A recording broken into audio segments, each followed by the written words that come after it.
최근 만두 팀장님한테 웹툰 하나를 추천받았습니다. 밤을 꼬박 새우면서 다 읽은 후 저는 정말 개빡치고 말았죠. 팀장님, 이거 새드면 새드라고 말을 해줬어야죠. 아, 근데 재밌었죠. 재밌으면 뭐해요? 새드 엔딩인데.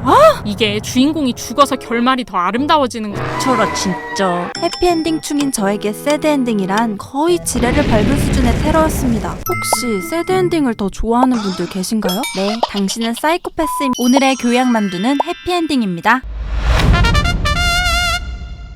최근 여러분이 열심히 소비한 수많은 컨텐츠를 떠올려 보시면 아마도 해피엔딩으로 끝난 이야기가 압도적으로 많을 것 같은데요. 막 사이다 폭탄 터뜨려주면서 평생 잘 먹고 잘 살고, 황제 아빠의 딸로 환생해서 결국 잘 먹고 잘 살고, 설령 죽는다고 해도 무병장수하면서 잘 살다가 가는 호상입니다. 그나마 영화 정도가 새드엔딩 비중이 높은 편일 것 같은데 디즈니는 원작의 새드엔딩이라도 꾸역꾸역 해피엔딩으로 깎아내는 장인이죠.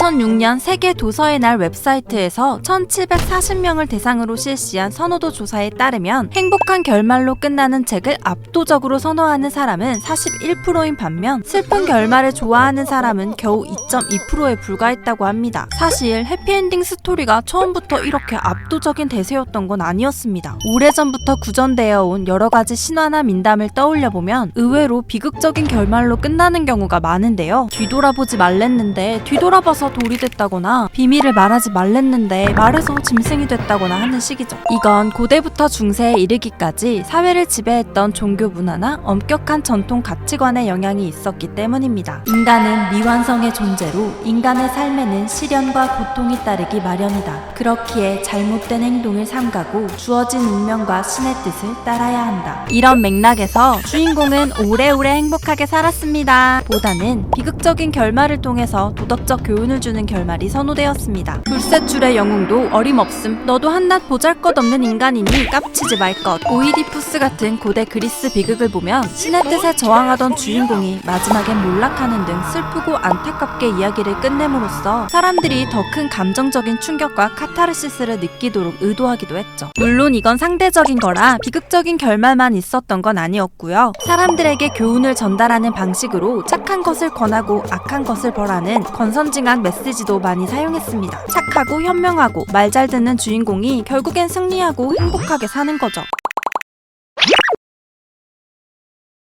그러다가 근대에 들어 해피엔딩 스토리가 유행하기 시작합니다.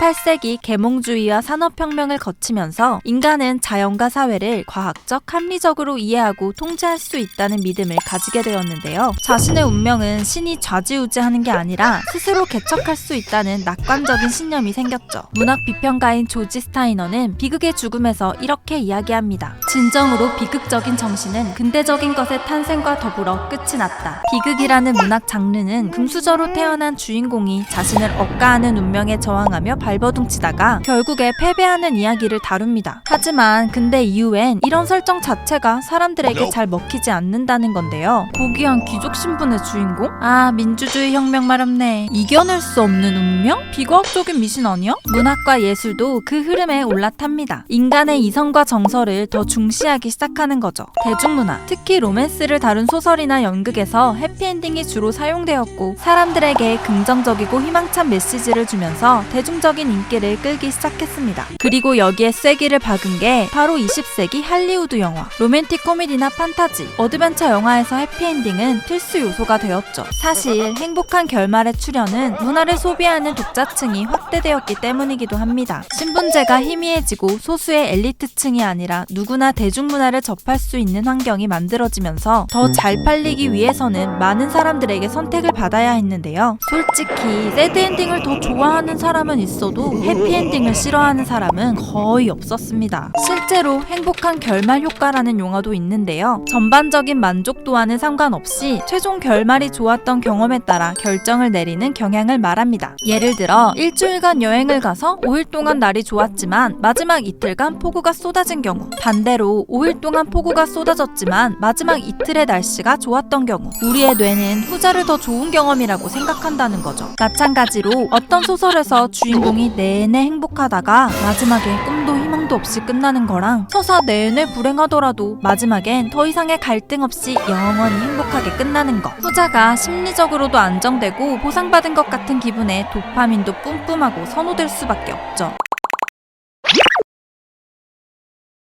여러분 혹시 셰익스피어 4대 비극이 뭔지 기억나시나요? 바로 햄릿, 오셀로, 리어왕, 맥베스인데요. 이런 궁금증이 들 수 있습니다.